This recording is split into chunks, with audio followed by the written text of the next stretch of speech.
Hola amigos tucumanos, ¿cómo están ustedes? Bienvenidos a un nuevo programa de Hola Salud Tucumán. Esta es la forma fácil de entender la medicina. Esta es la forma en que queremos llegar a ustedes para que ustedes tengan la mejor información del mundo médico, para que usted sepa quiénes son los profesionales más destacados de la provincia de Tucumán, para que usted entienda cuál es la tecnología que hoy dispone muy cerca de su casa y para qué sirve. Esto es Hola Salud Tucumán. Bienvenidos y comenzamos.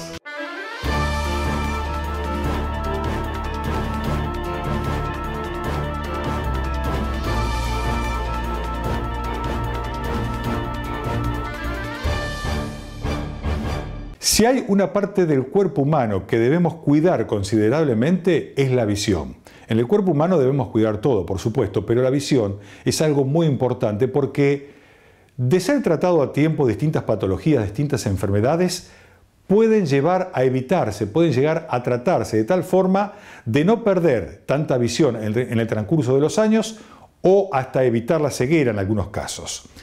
Hoy vamos a hablar de lo que es la degeneración macular. Tal vez no es una enfermedad muy conocida como cataratas o glaucoma, pero es una enfermedad que tiene un porcentaje muy alto dentro de la población argentina. Hoy estará con nosotros el doctor Ignacio Lischinski. Va a hablar sobre lo que es la degeneración macular, qué es la degeneración macular seca y húmeda y cuál es el diagnóstico. La enfermedad de degeneración macular relacionada a la edad, ya su mismo nombre lo está diciendo, que estamos hablando de una patología que va a ocurrir en personas en la tercera edad, ¿correcto? La retina tiene diferentes capas. Esas capas, cada una de estas capas son capas diferenciadas donde cada una va a tener una función muy específica. Estas capas no deben distorsionarse, significa que estas capas deben tener siempre el mismo espesor y deben estar alineadas perfectamente. Cuando estas capas pierden esa alineación, porque hay líquido o hay algo que está empujando hacia arriba y estas capas, en vez de estar perfectamente alineadas, empiezan a tener una distorsión como si fuera una lombada, eso va a producir un efecto en la visión que va a producir primero una metamorfopsia, que significa de que uno va a ver distorsionado, que va a ver como una línea, que en vez de ser una línea recta la ve ondulada. Ese es el primer signo que empieza a notar el paciente, que empieza a tener un problema en la mácula, que empieza a ver distorsionado, o sea que las líneas rectas empiezan a ponerse un poco curvas. La maculopatía relacionada a la edad la podemos dividir entre una maculopatía seca y una maculopatía húmeda. La maculopatía seca va a ir produciendo una pérdida muy lenta de la visión, en donde en realidad el que tenga la patología va a ir notando que va empezando a ver cada vez un poquito con menos saturación, que empieza a ver un poco más opaco, con menos claridad, que necesita mayor cantidad de luz para ver, que necesita aumentar un poco el tamaño de las letras para poder ver bien. Eso significa que está empezando a tener una alteración en estas líneas de la retina que tienen que estar perfectamente diferenciadas y empieza a haber menor cantidad de diferenciación de lo que está viendo esa persona. En otras palabras, las células encargadas de ver están empezando algunas de esas a alterarse, a morir y por lo tanto hay menos cantidad de tejido para que pueda hacer esa función visual.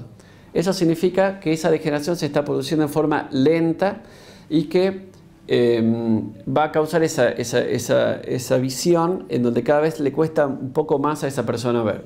Según el estadio de la enfermedad, que uno puede evaluarlo con diferentes estudios complementarios como el OCT, por ejemplo, uno puede instaurar un tratamiento y tratar de ayudar a ese paciente a ver mejor y que el deterioro de la visión sea lo más lento posible. Si uno tiene una maculopatía llamada húmeda, esta es una maculopatía en donde todo ocurre en forma rápida, todo ocurre en forma muy pero muy rápida, porque el paciente comienza a ver algo en forma distorsionada. Cuando empieza a ver algo en forma distorsionado, diferente que la maculopatía seca, que en realidad empezaba a ver algo que cada vez le costaba más ver, esto empieza con algo de una visión distorsionada en forma abrupta, significa que estas capas de la retina, en vez de estar adelgazándose y perdiendo espesor, como puede ser una maculopatía seca, en este caso aumentaron de espesor, pero porque hay líquido que está empezando a distorsionar estas capas. Ese líquido que entró en la retina es el que nosotros podemos evaluar qué cantidad de líquidos tenemos en la retina y en base a eso instaurar un tratamiento. Esta maculopatía húmeda que ocurre todo rápidamente, muchas veces nos llegan pacientes al consultorio donde tienen una patología donde está muy avanzada en un ojo, que no se dieron cuenta porque recién se dieron cuenta cuando empezó en el segundo ojo a distorsionar las letras y las líneas. Por lo tanto, es muy importante hacer una maniobra tan sencilla como taparse un ojo y taparse el otro y ver si con los dos ojos uno está viendo con la misma calidad de visión, para no llegar tarde a la consulta, ya que al tener una visión binocular permanentemente, a veces no nos damos cuenta que un ojito está perdiendo en calidad de visión, ya que estamos viendo simultáneamente con los dos ojos todo el tiempo. La determinación de en qué momento el paciente llega al consultorio y si está en una etapa aguda de la enfermedad, uno puede hacer mucho por ese paciente y muchas veces lograr muy buenos resultados. Es importante hacer el tratamiento lo más rápido posible para que podamos de esa forma mejorarle la evolución y la posibilidad de tratarlo adecuadamente al paciente y que la enfermedad no siga dañando a la retina.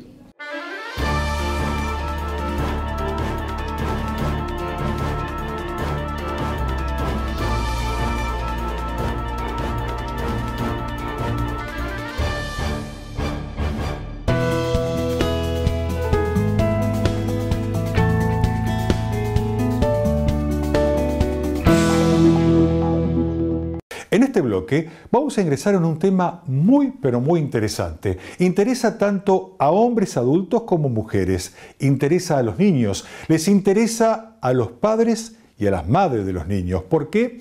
Porque vamos a hablar del tema de las orejas. Cuando los pabellones de las orejas están salidas hacia el exterior, asoman demasiado, algo que estéticamente muchas veces resulta como burla para los niños en el colegio, y esto obviamente preocupa a los niños y por ende preocupa a papá y a mamá. Esto tiene solución. Hay cirugías muy sencillas, muy fáciles que permiten corregir el tema de las orejas sobresalidas, exteriorizadas. Hoy estamos en compañía de un profesional que se destaca muchísimo en esto y es el doctor Oscar Montoto. Es un cirujano plástico formado en el exterior que trabaja en la ciudad de Tucumán. Vamos a hablar de qué es la otoplastía, que es como se denomina a la cirugía plástica de las orejas. ¿De qué se trata? ¿Quiénes son las personas que verdaderamente necesitan de esta cirugía? ¿Cómo es la cirugía? ¿En qué tiempo un paciente se recupera y ya ve los resultados? El doctor Oscar Montoto, quien es cirujano plástico en la ciudad de Tucumán.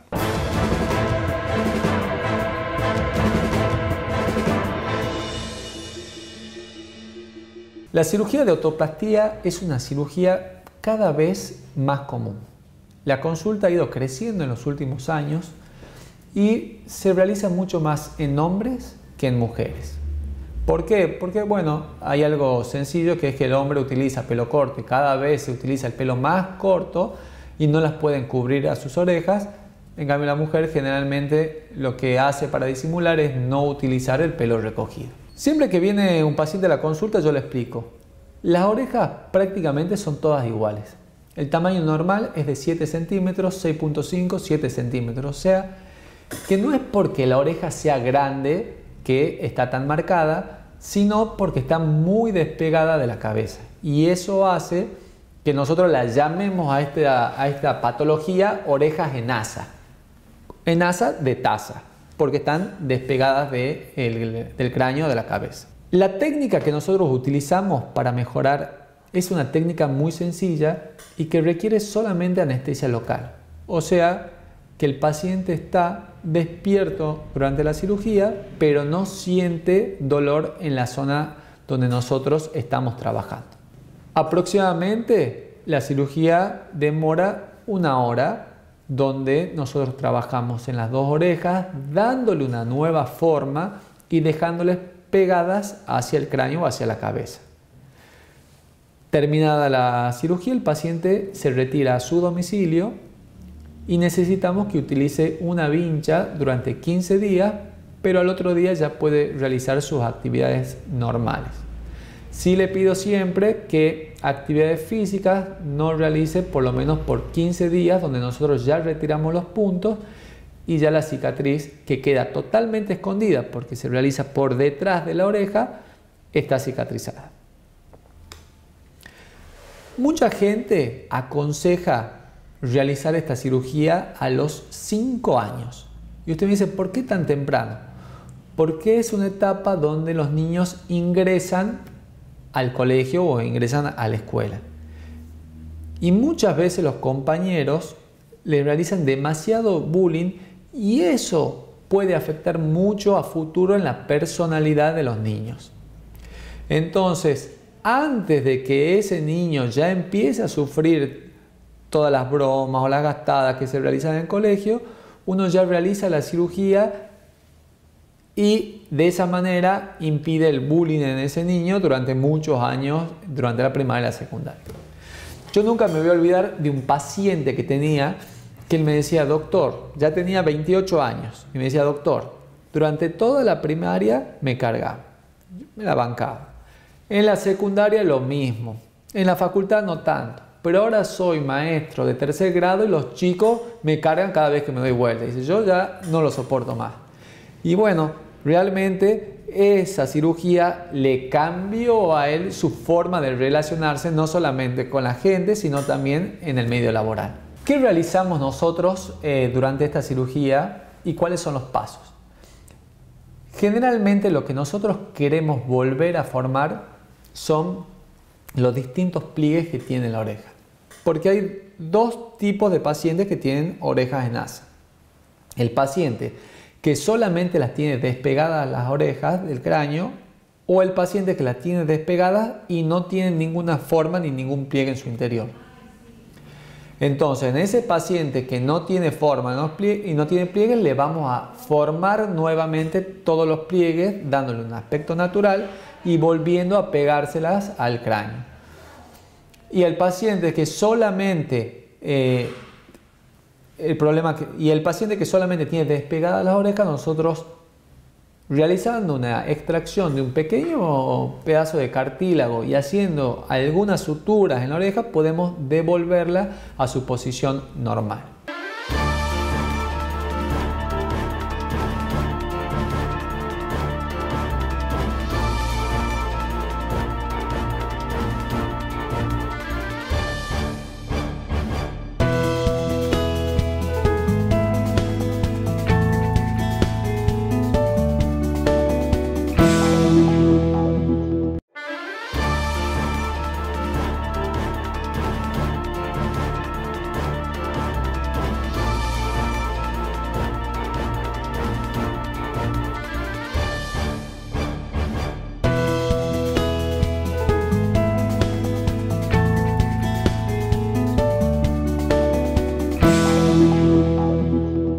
En este bloque vamos a hablar sobre celulitis, un tema que preocupa enormemente a mujeres y a los hombres también.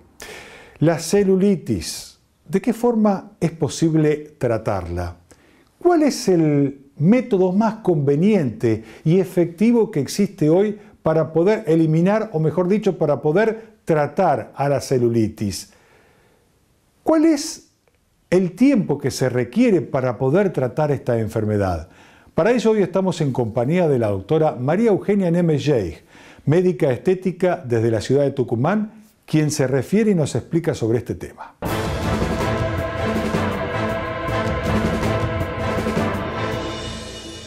Muchas veces, y una de las consultas más frecuentes que tengo yo dentro de lo que sería la medicina estética, es la mal llamada celulitis o bien lo que se denomina como lipoesclerosis. Esta es una enfermedad que afecta al 99% de las mujeres en mayor o en menor medida y no siempre está asociada a un exceso de peso. ¿Qué quiere decir esto? Que hay muchas personas que son deportistas y delgadas en los cuales pueden padecer esta enfermedad. ¿Cuáles son las causas que generan la aparición de esta patología? Tenemos múltiples causas, por eso se habla de que es una patología de etiología multifactorial.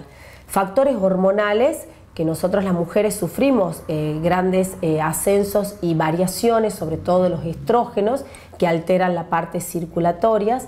También hay una predisposición genética, por eso yo siempre pregunto si la mamá, la abuela o la tía padecen o tienen en mayor o en menor medida la aparición de la celulitis. Otro de los factores que genera la aparición de esta celulitis son los estilos de vida, el exceso de alcohol, tabaco, el uso de anticonceptivos desde edades más tempranas.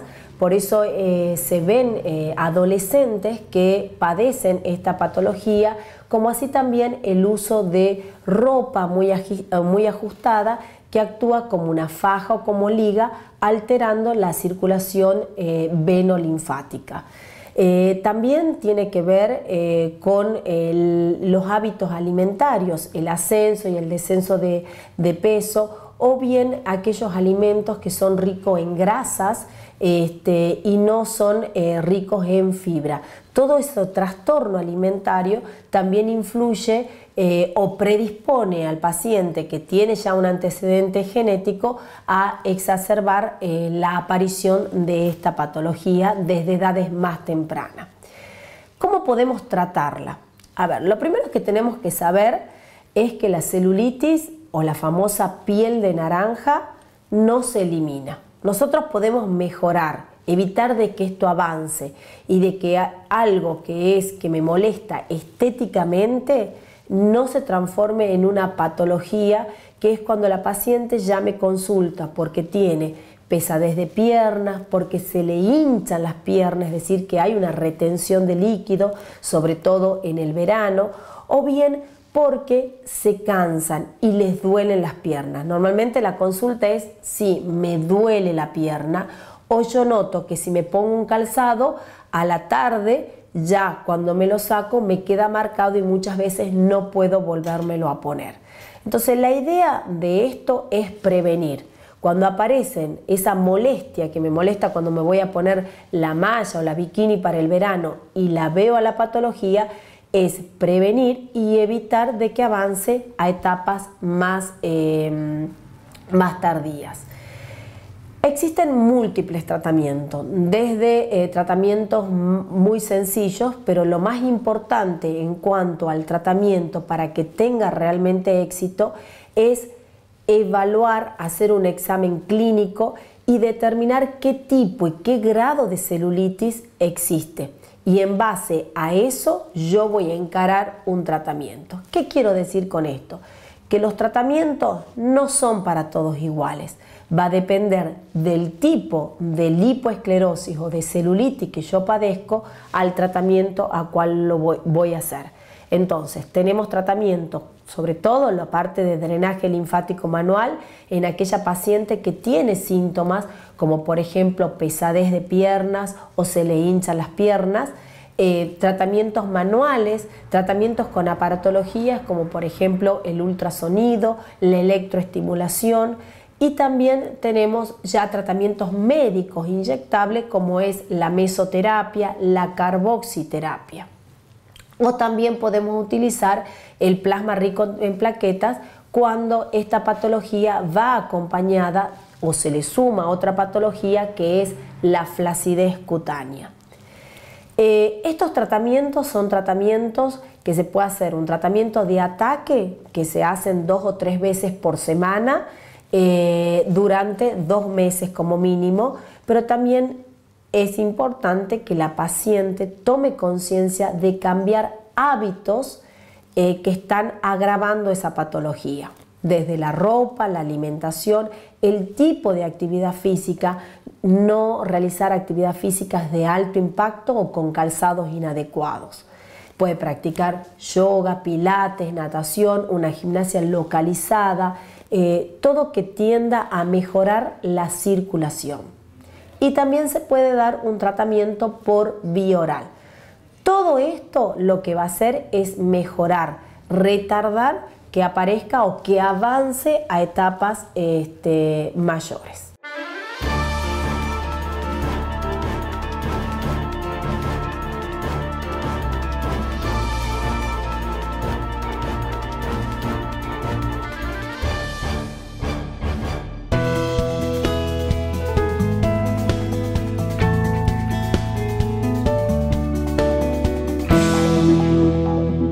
Si usted es una mamá que está embarazada, que está esperando su bebé, que está gestando su bebé, o usted es una mujer que está pronto a ser mamá, está buscando ser mamá, hay una información que no debe desconocer y que tiene que ver con el mundo de la prevención en medicina, algo que nos interesa muy especialmente realizar desde este programa, Prevención en Medicina.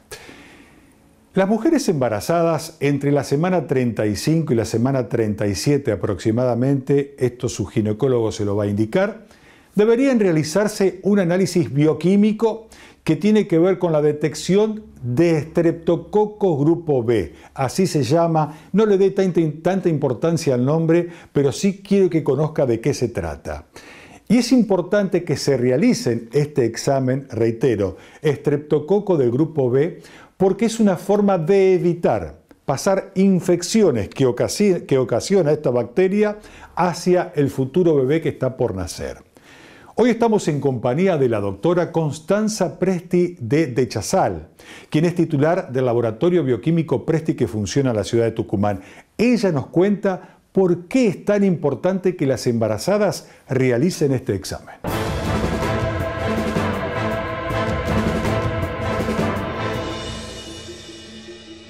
Bueno, lo que les voy a contar ahora es la pesquisa de Streptococo grupo B o Streptococo agalactiae. El Streptococo agalactiae o grupo B es una bacteria que coloniza el tracto gastrointestinal y genital de adultos sanos y su principal reservorio es el recto. Quédense tranquilas las embarazadas cuando vienen a hacerse la pesquisa de que no se trata de una enfermedad de transmisión sexual, es una bacteria colonizante. Según la literatura internacional, la colonización en vagina y o recto anda más o menos por el 20%. En la Argentina se considera que entre el 5 y el 18% de las embarazadas están colonizadas. La colonización por lo general es asintomática, es decir que la mujer no siente nada, pero es fundamental la pesquisa porque es una de las bacterias principales causantes de infección neonatal precoz. La infección neonatal precoz se caracteriza porque se desarrolla durante las primeras 24-48 horas de vida y se caracteriza por neumonía, por sepsis y en menor medida, pero ocurre, por meningitis. La tasa de colonización es variable. Esto quiere decir que la colonización puede ser transitoria, persistente o intermitente. Cuando una mujer está colonizada y no se realiza la profilaxis antibiótica, alrededor del 50 al 70% de los bebés se colonizan, pero de allí solamente el 1 al 2% enferma. En la Argentina, la tasa de infección de los neonatos es de entre 0,3 a 0,6 niños cada 1000 nacidos vivos. ¿Cómo se realiza la pesquisa en el laboratorio? La paciente debe concurrir entre la 35 y 37 semanas de gestación.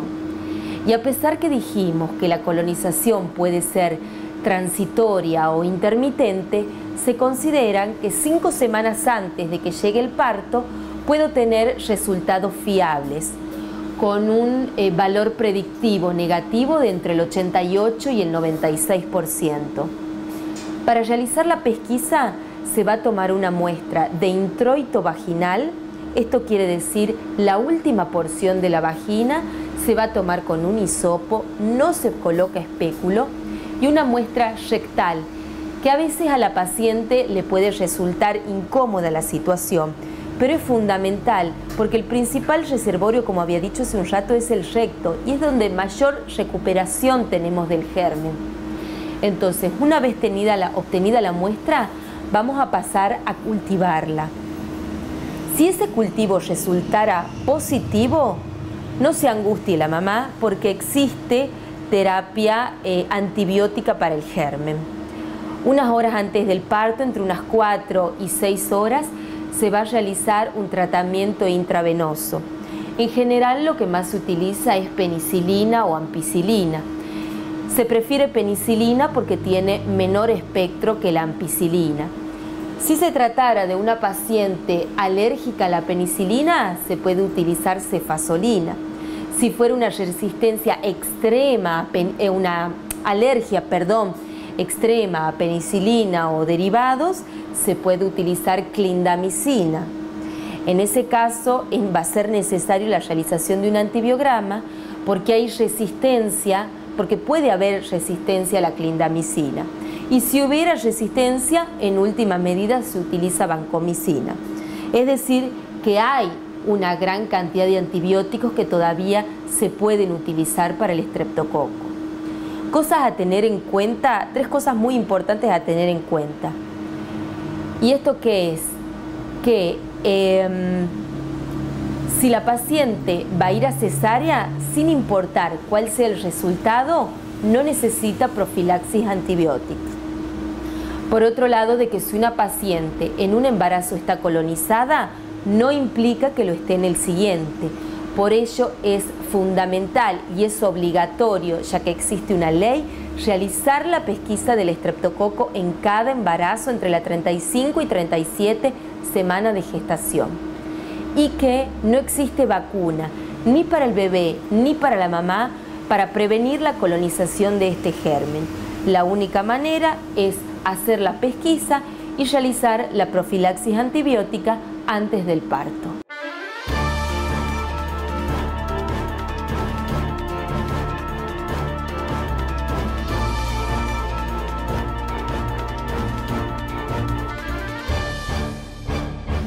Amigos de Tucumán, hasta aquí hemos llegado en una nueva entrega de Hola Salud Tucumán. Será hasta la próxima semana en el mismo día y horario. Un nuevo encuentro junto a nuestros profesionales médicos. Hola Salud Tucumán. Será hasta la semana que viene. Muchas gracias por su compañía.